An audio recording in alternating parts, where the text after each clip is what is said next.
สบายดีมื้อนี้ก็ได้มาอยู่ที่ UC Berkeley แคลิฟอร์เนียไกลซานฟรานซิสโกกำลังซอกหามองจอดรถเลยเดี๋ยวนี้ยากแถวนี้นะแอเรียตัวนี้มองจอดรถนี่ยาก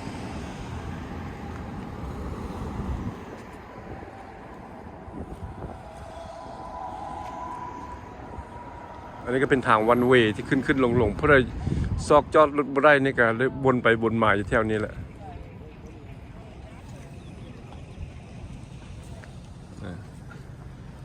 นี่เป็นวันเวย์พูด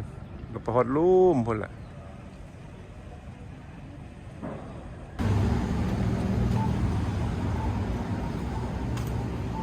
อันนี้มันตัวดาวเท้าแล้วอันนี้นะเนี่ยมันอยู่มองดาวเท้าสิย่างเข้าไปอันตัวประตูโค้งของโรงเรียนได้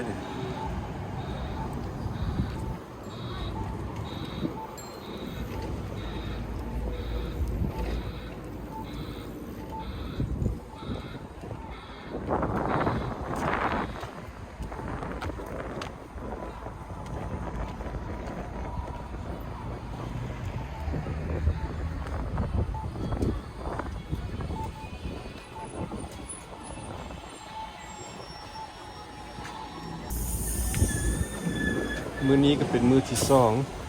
ที่ว่ามารับใบปริญญาของหลานชายมื้อวานนี้ก็มารับปริญญาเพราะว่าเพิ่นเอาซ่องเมเจอร์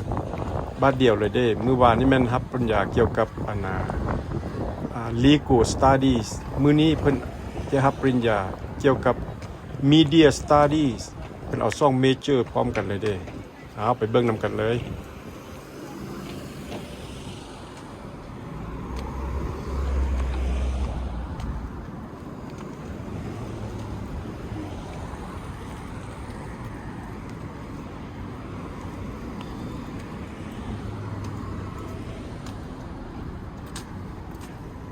อันนี้ก็ย่างมาใกล้จะฮอต entrance เข้าไป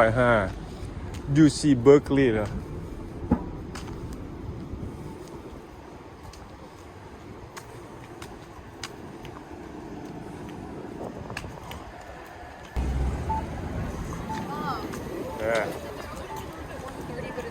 ย่างเข้าไปนี่ก็ได้อันนี้แต่เป็นทางข้างของโรงเรียนใครเป็นทางหน้าก็ย่างขึ้นไปอีกตึมน้อยนึงนี่นะ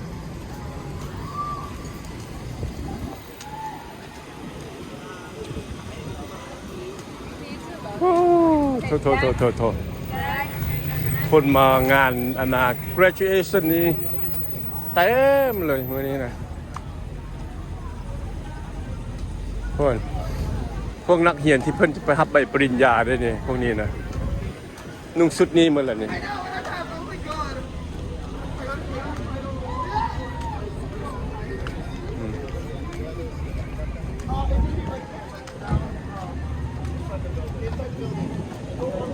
ถูกคือขึ้นขนาดเดี๋ยวนี้นะกำลังคือขึ้นขนาดนี่เมื่อไรนักเรียนที่จบเนี่ยนะ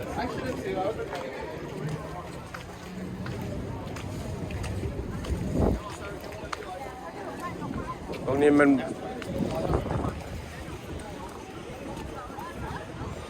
มีไล่คะแนนการเรียน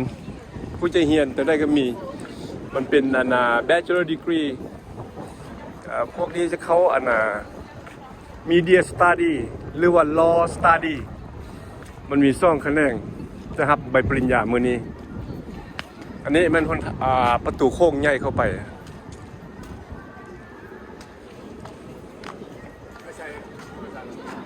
อยู่มองมื้อวานนี้เด้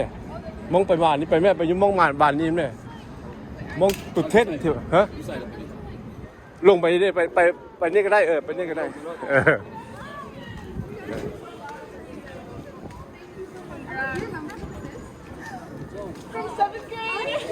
อันนี้มันประตูโค้งใหญ่ทางหน้าใหญ่จะเข้าไปโรงเรียนแท้ๆมันแม่นเมื่อไหร่เนี่ยอยู่เบื้องซ้ายเบื้องขวานี่ทุกเบียลดิ้งอยู่แถวนี้นี่ก็แม่นหมดนี่เบียลดิ้งพวกนี้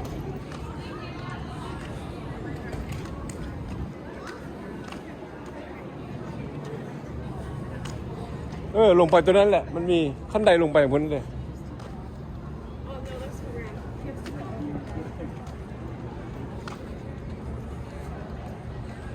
เนี่ยเบลดิ้งตัวนี้กับแม่เนี่ยนะเป็นของโรงเรียนเบอร์กลีย์ UC เบอร์กลีย์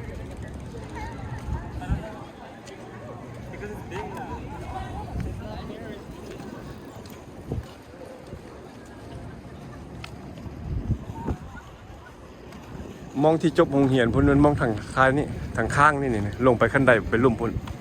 แต่ว่าสิไปถ่ายรูปให้เบิ่งก่อน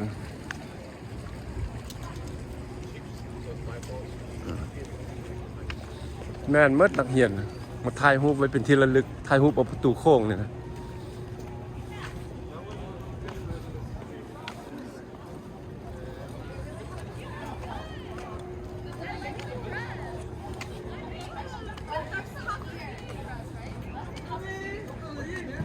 อันนี้ยังมันภายนอกอยู่อันนี้ยังไม่ได้เข้าไปภายในเถียพูดเข้าไปไหนแล้วมันพูดแล้วเข้าประตูโค้งนี่ไปแล้วจึงแม่นเนี่ยนะ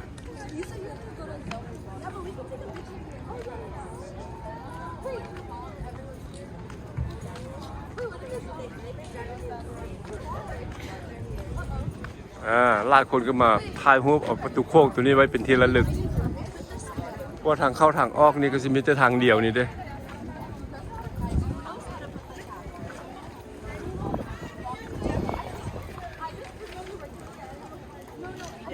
เบิ่งแล้วประตูโค้งนี่ก็บ่รู้บ่ล่าดอกแต่หักว่ามีชื่อเสียงโด่งดัง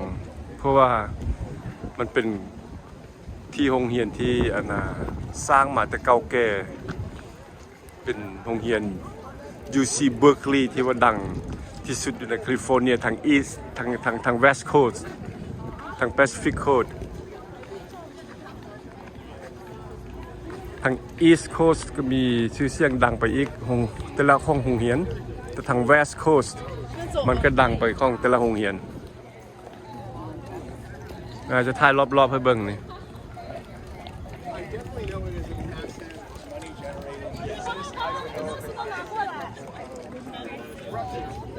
มันมีทางโรงเรียนมีทางนักเรียนมาจากต่างประเทศมาเรียนอยู่นี่แล้วก็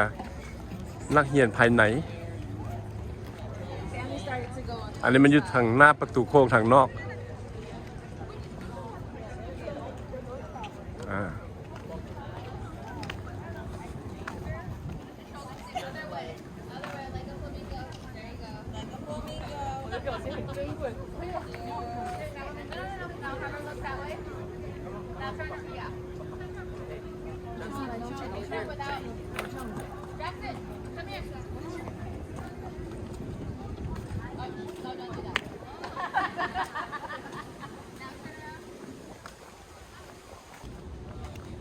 ทางใหญ่กับกว้างขวาง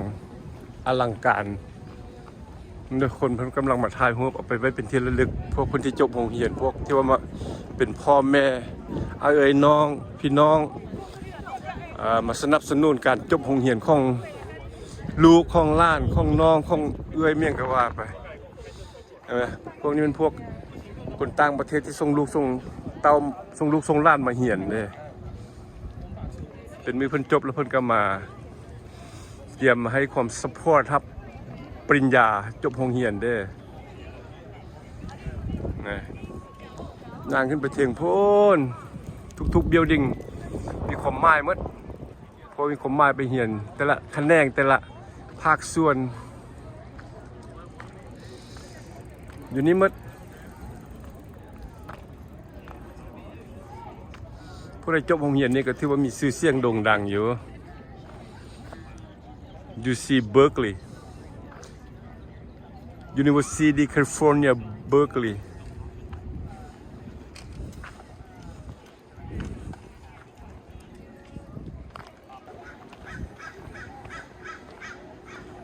เสร็จแล้วย่างออกไปแล้วไปมอง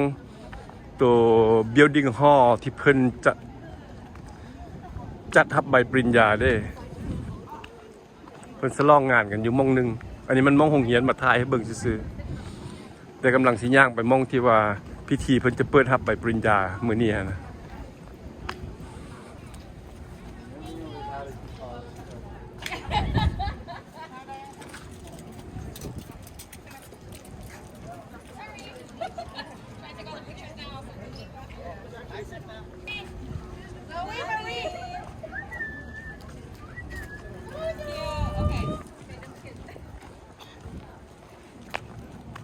นะผู้ใดจบเรียนก็ต้องมาถ่ายรูปอยู่หม้องนี้ไว้เป็นที่ระลึกข้างๆนี่ก็เป็นร้านกาแฟด้วยนี่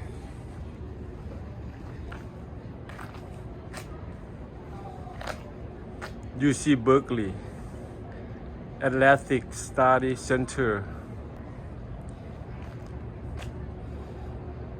โรงเรียนมหาวิทยาลัยเบอร์กลีย์เป็นศูนย์เรียนเกี่ยวกับกีฬานี่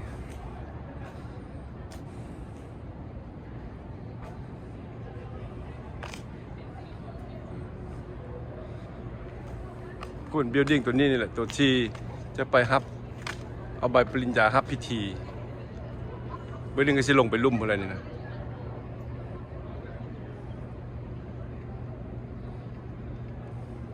ถ่ายรอบๆให้เบิ่งเดินกว้างใหญ่มหาศาลลงมาลุ่มเห็นแล้วอันนี้มาว่าสถานที่ที่เพิ่นจะรับใบปริญญาแล้วนี่นะนักเรียนก็กำลังย่างมาในพวกที่จบโรงเรียนพวกที่จะมารับใบปริญญาแล้วนี่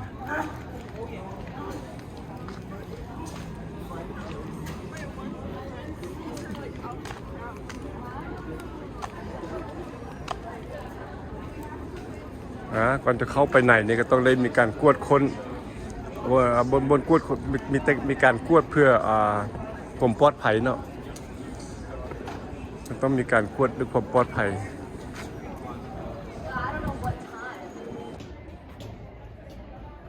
นี่ก็ได้ขึ้นมาอยู่ชั้น2ของตึกที่เพิ่นจัดพิธีที่จะรับใบปริญญามื้อนี้นะเบิ่งดูอันนี้ถ่ายลงไปพวกนักเรียนกำลังรอท่ามันยืนตากแดดอยู่นะเถอะลมพุ่นฮ้อนอยู่แต่มีลมเบื้องต้นไม้ก็ลมพัดเย็นดีอยู่พวกนักเรียนหมดเลยพวกนี้ลมพุ่นไปสุดลมพุ่นรอท่ากันนั่งรอท่ากันเป็นเที่ยวอยู่เลย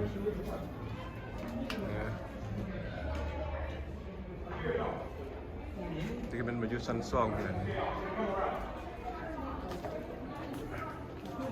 ชั้น2นี่ก็จะเป็นมีกาแฟเครื่องดื่มให้นั่งอยู่แถวนี้แหละอันนี้ลงไปชั้นลุ่มพุ่นเพื่อนก็จะเข้าไปในพุ่นแล้วนี่นะ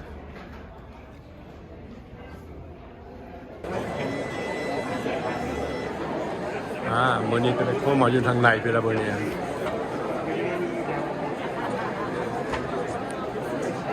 อันนี้อยู่ชั้นถึงอันนี้อยู่ชั้นที่2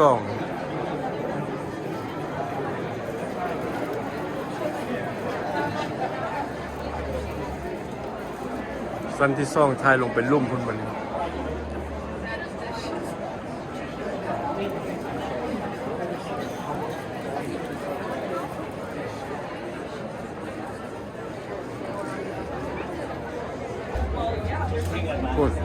คนมันก็ร้ายลงไปบนมันเนี่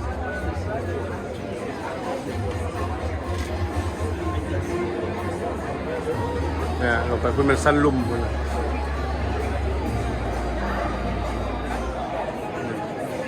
คุณนักเรียนที่ท่าอยู่ทางนอกคุณแล้วมันตั้งว่างๆอยู่แถวนั้นแล้วแม่นมันแหละนักเรียนจะเข้ามานั่ง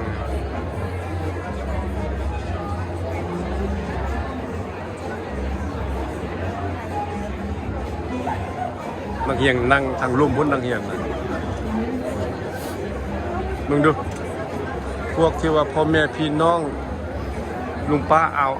หมู่ครูที่ได้เข้ามาร่วมงานเพื่อต้อนรับใบปริญญา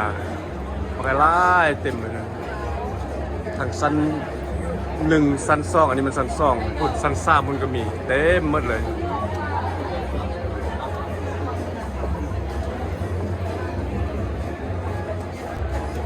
โดยในผู้ที่ว่านั่งรถเข็นกันยังมาเพราะว่าความภูมิใจของผู้เป็นลูกเป็นล้านเลยนะนี่มาครับแบบประหยัดที่ว่าจะนั่งรถเข็นกันมาเห็นไหม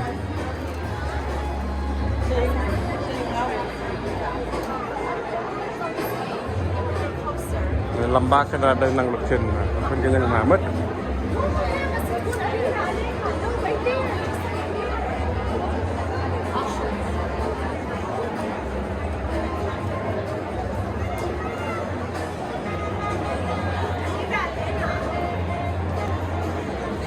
เมื่อเดียวงานก็จะเริ่มขึ้นแล้วนี่ประมาณอีกตึม30 นาที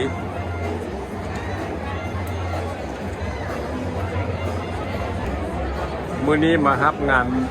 ปริญญาตรีของล่างสายที่ว่าเพิ่นจะเข้าเรียนเกี่ยวกับ Media Study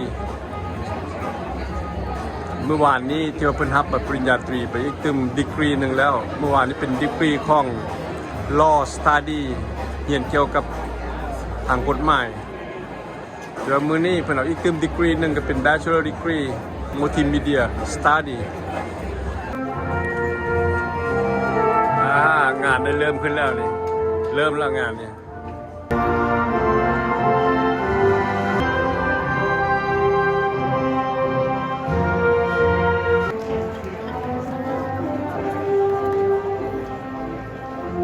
นักเรียนออกมาแล้วบัดนี้เดี๋ยวมานั่งแล้วที่พวกเขาเจ้ายืนตากแดดท่าอยู่นอกกันแล้วกันย่างเข้ามาในเบิดแล้วบัดนี้บัดนี้ออกมาเป็นหมู่คณะยกป้ายเข้ามาแล้วก็เป็นหมู่คณะไปเลยบัดนี้โอ้ยังก็บ่ได้ยินเป็นเสียงโห่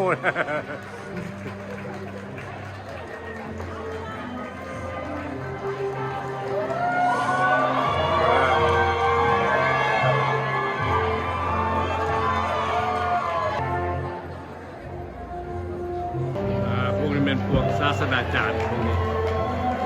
พวกศาสตราจารย์เพิ่นมานั่งเตรียมจะให้ใบปริญญา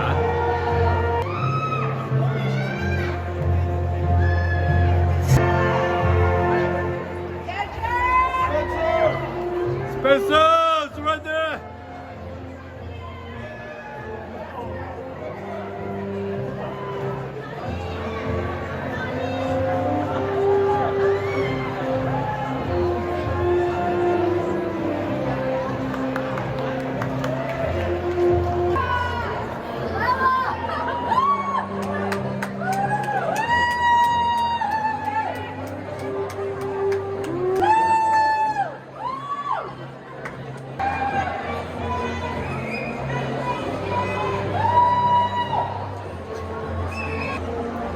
เรื่องด้วยความภูมิใจของ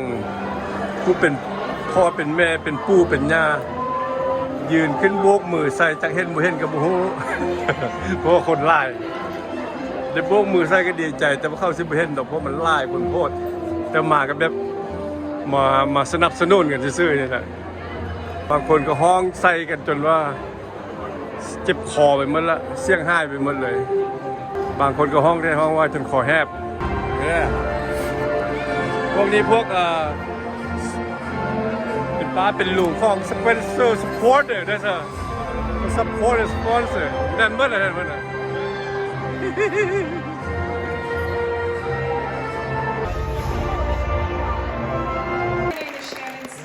I'm the acting dean of the undergraduate division for the College of Letters and Science and a long-time professor in the American Studies program. On behalf of the whole university, it is my enormous honor to celebrate with you today. Before we begin, I'd like to explain a couple of ground rules so that we can all enjoy the program today. And so with this spirit in mind, please silence your cell phones, stay in your seats, and as I mentioned, please keep the aisles clear. For this event specifically, our time, place, and manner policies apply. Berkeley is a free speech university, so please do not engage in any action that disrupts the event or prevents our speakers today from being heard. Yes. Our ceremony today is being live streamed. There's a link available on the UGIS commencement website, and a recording of the ceremony will be available, the same link, 2 days from the event today.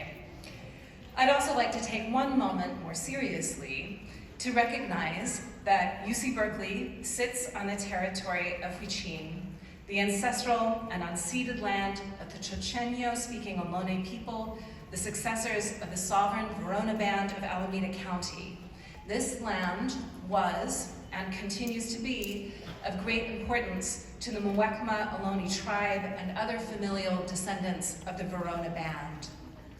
We recognize that every member of the Berkeley community has made visible the university's relationship to Native peoples. As members of the Berkeley community, it's vital to recognize the history of the land on which we stand, and also to recognize that the Muwekma Ohlone people are vibrant, flourishing members of the Berkeley and Bay Area communities today.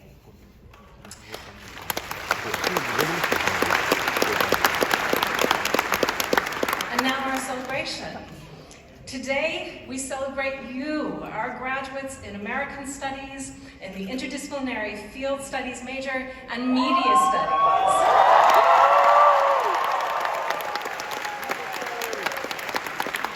And we celebrate your families and friends, your parents, partners, spouses, siblings, and other dear ones who have walked the road alongside you to bring you to this moment. To all of your supporting people, I want to say thank you.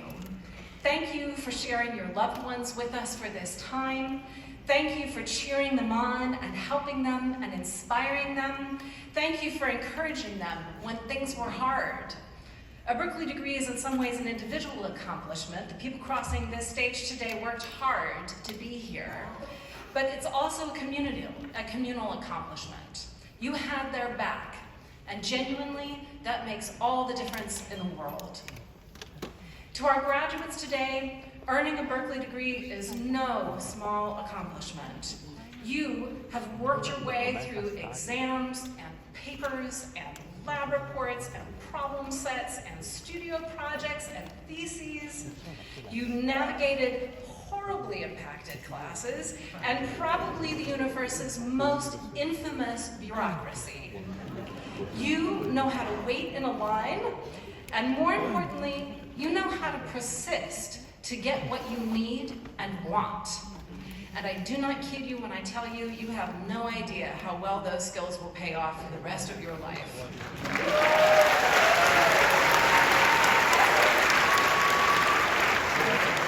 But I hope that your path through campus has also seen joys. Walking the campus plazas or Memorial Glade on a sunny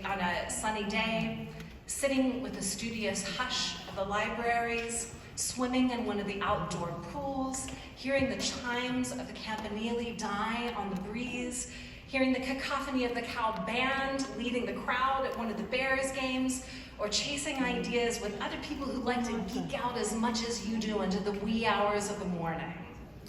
Whether you've been with us for 2 years or more than 4, I hope these years have been rich and transformative for you. Having you with us has certainly been rich and transformational for us, for your faculty, and your staff. In this moment, I want also to take stock of the importance of the programs that you have been trained in, given the state of the world today. We are truly living in a moment when the capacity of universities to generate new information and new ideas, to insist on facts, to offer these as the foundation for meeting the challenges that we have to face as a society are under threat in ways that I never would have been able to have imagined as possible within my lifetime. And for that very reason, the work that we have done here together is more important than ever, because the challenges we face are greater than ever. And if we are to meet them, we need every person who is willing to join that effort to stand up and to do it. As you likely know, our motto at Berkeley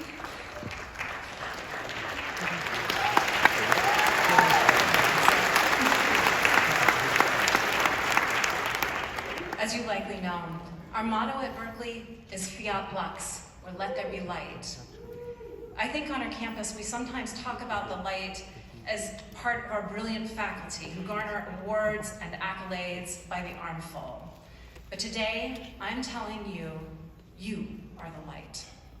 You are the next generation that will light and carry the torch of new ideas, new information, new art, new ethics, new discoveries, new questions, without which we cannot move forward as a people. So today, I want to thank you for being the reason that people like me do what we do, for inspiring us with your passion and your commitment and care, for imagining what the next phase of ideas and the world could look like, for never stopping asking questions. Revive, c'est tout.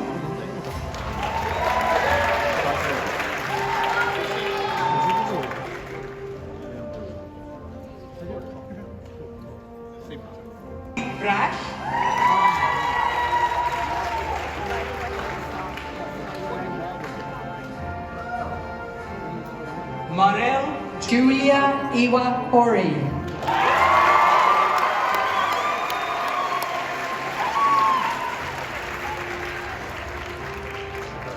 Emily Wang. Carolyn Madeline Marie Eads. Christopher Brent Marquand. Yuen Mei Mengyodi Sheng.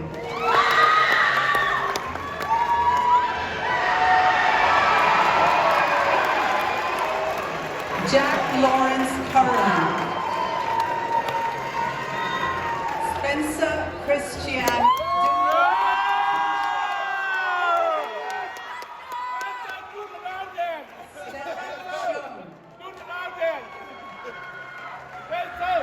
Malia Michelle Cortez. Kimia Ashley Karabi. Marcy Ann Calvert.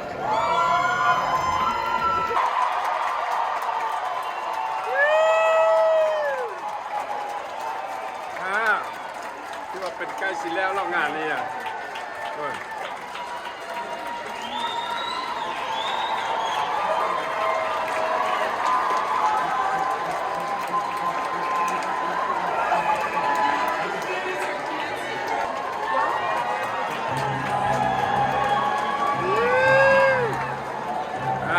แล้ว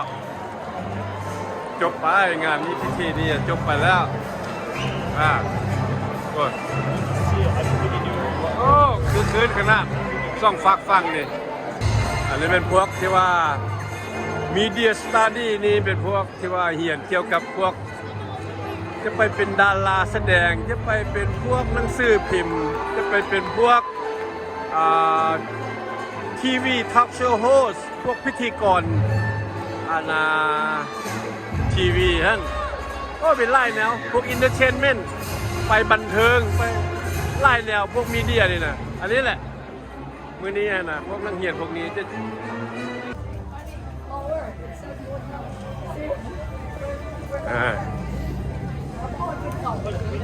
จังได๋มื้อนี้เรียบร้อยบ่เล็ดเรียบร้อยแล้วเนาะมื้อนี้เนาะจบแล้วบัดนี้เมื่อละบัดนี้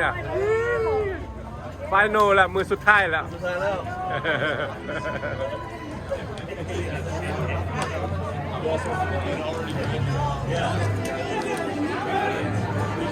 Yeah, they're already down there. They're already out there? Yeah. We'll figure it out.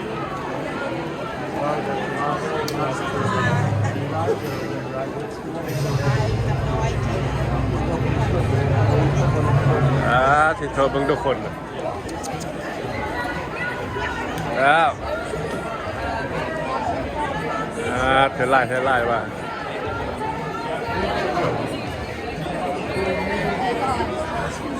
อลังการงานสร้างหลายคนมื้อนี้เป็นงานอลังการแท้ๆเลยมื้อนี้นะ Very happy. So good. Birthday number one. There you go. คนแต่วันนี้นังบุแล้วทางไหนเด้อบ่เนี่ยยังออกมาโต้กันทางนอกถ่ายรูปบ่เนี่ยว้ายสลูกไผล้านไผไปซอกกันเอาบ่เนี่ยลูกไผล้านไผไปซอกกันเอาพุ่น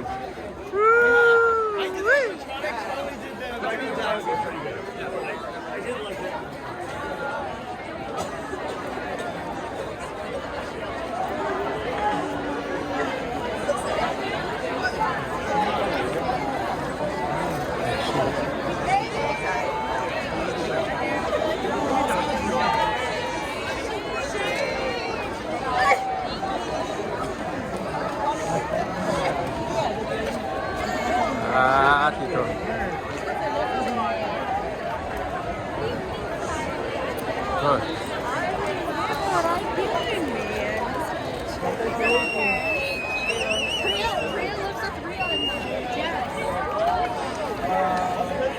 You see the giant bear statue is the front door? Yeah.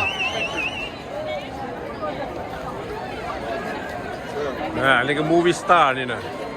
มาจากฮอลลีวูดนี่นะมูวี่สตาร์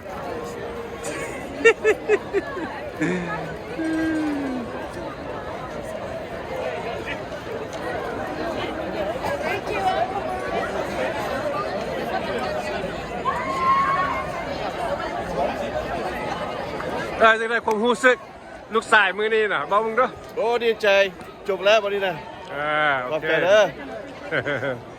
อ ผู้เป็นแม่นี่ได้ว่าจังได๋นี่มันพ่อว่าแม่ได้มีความรู้สึกจังได๋ลูกชายจบโรงเรียน Very proud mom and so happy. He made a huge accomplishment and congratulations to my dear beloved son, Alright. Spencer. Christian Dokusai. Good, very good. Hi, Annalise. It's for จะสเปนเซอร์กับที่ตอน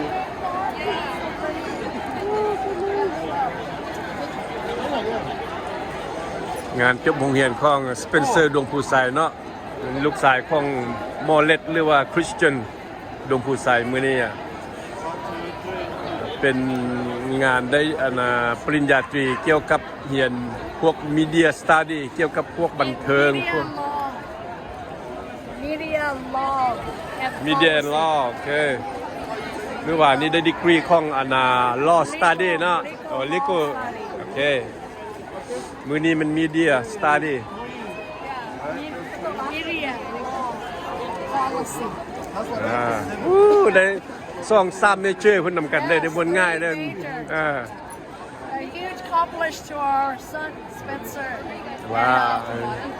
We're so happy for Uncle Mark to come in here to celebrate with us on his Right. big day. Thank you, Uncle Mark. No problem.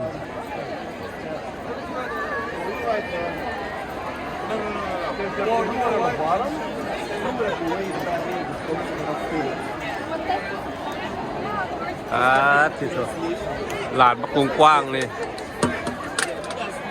Ồ, tèm mấtคนน่ะ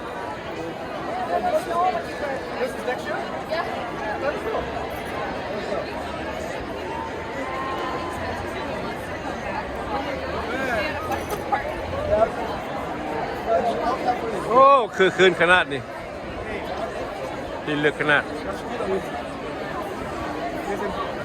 After high school, he actually wanted to go to Yale. Do you ever told him? Yeah, well, I didn't. พายรอบๆให้เบิ่งนี่แม่นแต่คนเลยนะ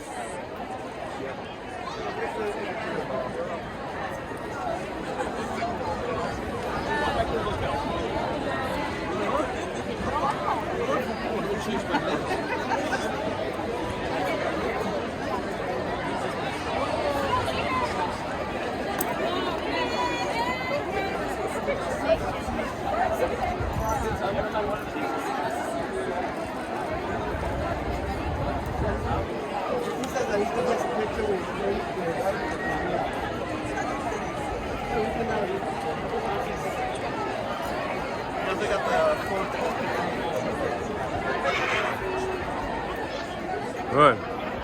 บิ๊กอังกูแฟรงค์เพิ่นน่ะย่างเวิ้นอยู่เพิ่น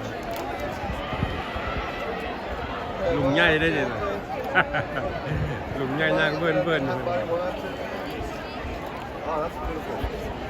It's super clear. Still waiting for the graduate. He's coming out now. Uncle Mark.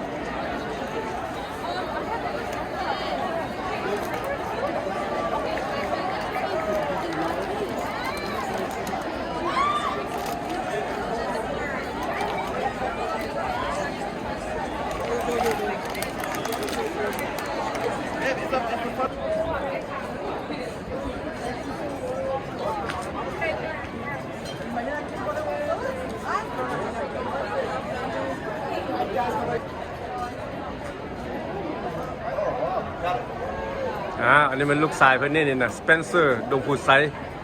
ลูกชายของมอเลตหรือว่าคริสเตียนดงพูไซนี่อันนี้เป็นพ่อมันอันนี้ It'll be a while, อันนี้เป็นพ่ออันนี้ลูกชาย Let's go over there. Like, where the อัน spot. นี้เป็นแม่อันนี้ What are you going to do here? Oh, we'll take picture. You're going to give it to us first? Oh, but my app, I did not.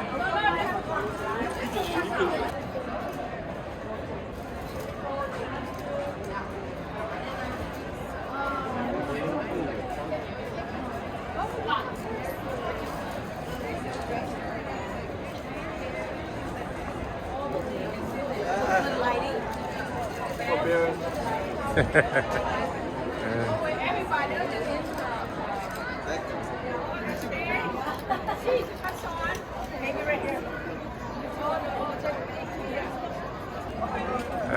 ำลังถ่ายรูปแล้วเนี่ยซึ่งเวลาถ่ายรูปแล้วทางมีทางแม่นแต่ป้ามาเพิ่นน่ะป้าเพิ่นเลยไป Andrew you guys turn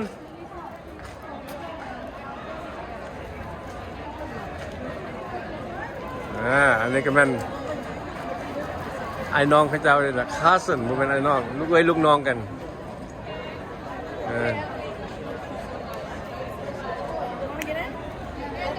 Let's go, Anthony. Yeah. Okay, and then Anthony, just one with all of us. Okay, there, 1, 2, 3. Okay, now the brother, just the three of you, and then later on Anthony by himself. 1, 2, 3. Anthony by himself, he's over the road. Anthony, go by yourself. I'm recording.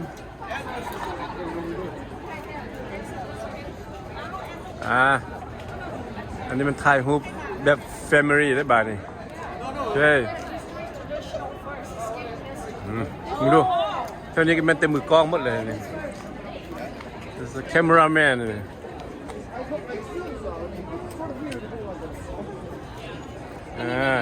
นี่ดิโอ้ยไอ้พ่อเพิ่นนี้ก็อยากจบโรงเรียนนำเข้าอันนี้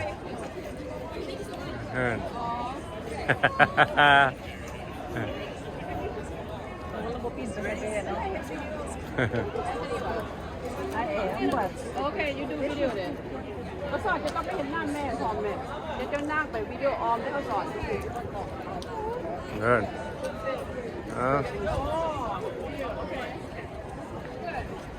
โอ้น่าบัดนี้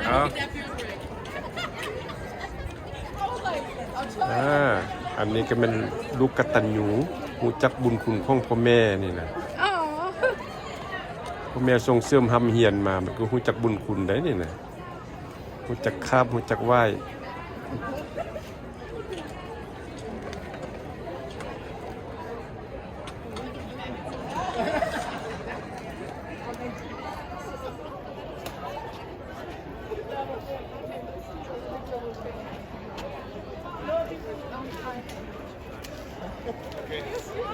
Well, you guys can do the most strategies to deal with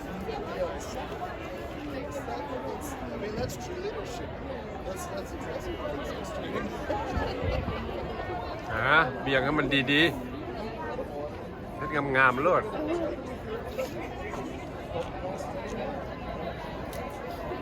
Songs?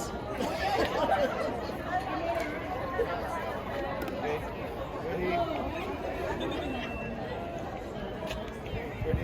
One, two, บัดนี้ one.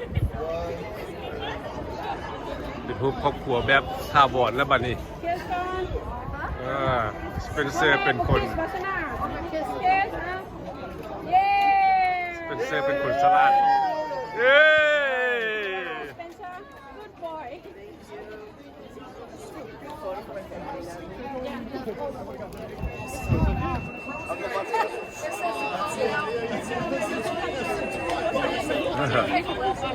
Everybody in? Everybody in? Everybody in? Okay.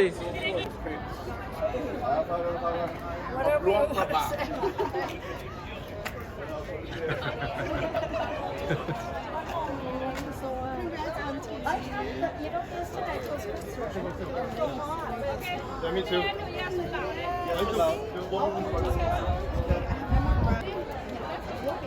Alexis.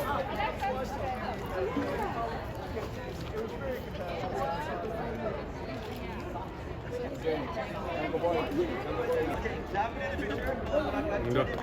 ถ่ายรูปนี่บนแล้วบุมุมป่านนี้เลยจะเป็นไฟนอลแล้วป่านนี้ Well, only 3 guys later. Hold on. อันนี้ก็มันถ่ายให้เบิ่งซื้อดอกอันนี้เป็นทางขี้เหยื่อทางขี้เหยื่อก็ยังมีซื้ออยู่นะซื้อเบอร์เกอรี่จุด เอากล้องไปก่อนกล้องไปไว้ซ่อนกล้องไปบนแจ้งนะ โรงเรียนนี่เป็นโรงเรียนดั้งเดิมเก่าแก่แท้ได้นี่เบิ่งต้นไม้นี่ก็ฮู้นะบักใหญ่บักสูงเพราะมันเป็นโรงเรียนที่ร่มเย็นเด้อโรงเรียนนี่เป็นโรงเรียนที่มีต้นไม้ปกคลุมร่มเย็นดีขนาดต้นไม้มีแต่ต้นไม้บักใหญ่เพิ่นเนี่ยมึงดูกกมันนี่ที่สุดได้บักไล่อุ้มเพิ่นนี่โอ้ยบักใหญ่เพิ่นน่ะ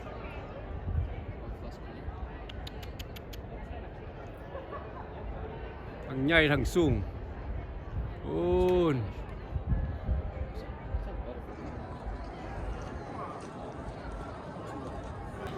น่ะคนนี้มือมดละเหลือแต่น้อยเดียวหนึงโอ้ยตะกี้นี่เต็มอยู่แถวเดินเนี่ยหายหมดละบัดนี้ก็บ่หมดแต่ก็ยังอยู่มึงดูยังอยู่คนยังเหลือแต่เท่านี้แหละที่ว่าตอนเริ่มแรกพากันออกจาก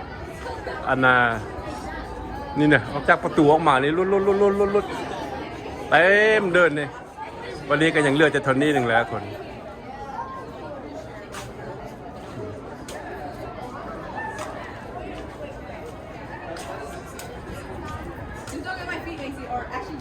เอ้ยรายการถ่ายรูปก็สิแล้วบัดนี้อันนี้สิจบไปเท่านี้แล้วการถ่ายรูปนี่ก็สิจบไปเท่านี้แล้ว